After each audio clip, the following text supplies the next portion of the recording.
ఓం నమ శివాయ శ్రీమాత్రే నమ. మిత్రులకి శ్రేభిలాషులకి అలాగే నన్ను ఇంతగా ఆదరిస్తున్న యూట్యూబ్ ప్రేక్షకులందరికీ కూడా పేరు పేరు ధన్యవాదాలు. మిత్రులారా, మీ అందరికీ పరాదేవత ఎల్లవెల్లలా మీతో ఉండి మీ మనోవాంఛ నెరవేర్చాలని మనస్ఫూర్తిగా కోరుకుంటున్నాను. అలాగే ఈరోజు లక్ష్మీ ప్రాప్తి కోసం లాల్ కితాబ్ నుండి మీకు 3 పరిహారాలు చెప్తాను. చాలా తేలిగ్గా ఉంటాయి. డబ్బు కావాలి అందరికీ, మీకు కావాలి, నాకు కావాలి, అందరికీ కావాలి. సులభమైన పరిహారాలు కావాలి. కష్టంగా చేయలేమంటున్నారు. ఈ లాల్ కితాబులోనే సులభమైన పరిహారాలు ఉంటాయి. కానీ ఇక్కడ ఇంత తేలిగ్గా ఉన్నవి ఫలితాలు వస్తాయని ఒక అపనమ్మకం ఉంటుంది. ఇది సామాన్యులైనా చేసుకోవచ్చు. మీరు గుర్తుంచుకోండి, ఈ సులభమైన నివారణలు ఉపాయాలు ఎలా పనిచేస్తాయి అని మీ చాలామందికి అనుమానాలు ఉంటాయి.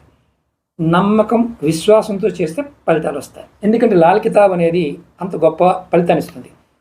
అలాగే మీకు ఈ వీడియో నచ్చినట్లయితే లైక్ చేయండి, ఛానల్ని సబ్స్క్రైబ్ చేసుకోండి, పక్కనే ఉన్న గంట సింబల్ని యాక్టివేట్ చేసుకొని 10 మంది మిత్రులకు ఈ వీడియోని షేర్ చేయండి. అలాగే ఎవరికైనా నాతో మాట్లాడాలి, జాతక పరిశీలన చేయించుకోవాలి, సమస్యలకు పరిష్కారం తెలుసుకోవాలనుకున్నప్పుడు వీడియో డిస్క్రిప్షన్లో నెంబర్ ఇచ్చాను, ఆ నెంబర్కి కాంటాక్ట్ చేయవచ్చు. 9440593655 ఈ నెంబర్కి కాంటాక్ట్ చేసి కూడా అపాయింట్మెంట్ తీసుకోవచ్చు. నేను 3 చెప్తాను, 3 ఏదో ఒకటి ప్రయత్నించండి. ఈ ఉపాయాలు చేసేటప్పుడు ఖచ్చితంగా స్నానం చేయాలి. ఆడవారు నెలసరి ఉన్నప్పుడు చేయకూడదు. మొట్టమొదటిగా మీరు శుక్రవారం నాడు మీ దగ్గరలో ఉన్న లక్ష్మీదేవి మందిరానికి వెళ్ళండి, లక్ష్మీనారాయణ గుడిగానే వెళ్ళండి. అక్కడ అగరబత్తులు మనకి గులాబీ అగరబత్తులు అంటే మామూలుగా వాటిని ఏమంటాం రోజ్ అగరబత్తులు ఉంటాయి. మనకి సాంబ్రాణి పొలలు. ఆ రోజ్ అగరబత్తుల్ని మనం ఒక ప్యాకెట్ తీసుకొని అక్కడ అమ్మవారి పాదాల దగ్గర పెట్టాలి. మీరు పెట్టాలి తప్ప వెలిగించకూడదు, అక్కడ పెట్టి వచ్చేయాలి.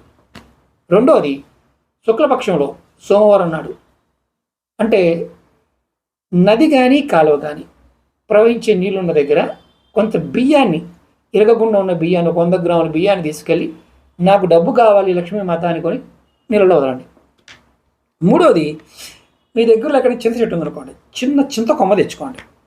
మీ జేబులో కానీ, డబ్బు పెట్టుకునే పర్సులో కానీ, సేఫ్లో కానీ, ఏదైనా కౌంటర్ మీకు లాకర్లు ఉంటాయి కదా, దాంట్లో కానీ ఆ కొమ్మను పెట్టుకోండి. ఏదో రోజు అంటే చింత చెట్టుకి ఆసక్తి ఉంటుంది. ఇది మీకు ఆర్థిక స్థితిని మెరుగుపరుస్తుంది.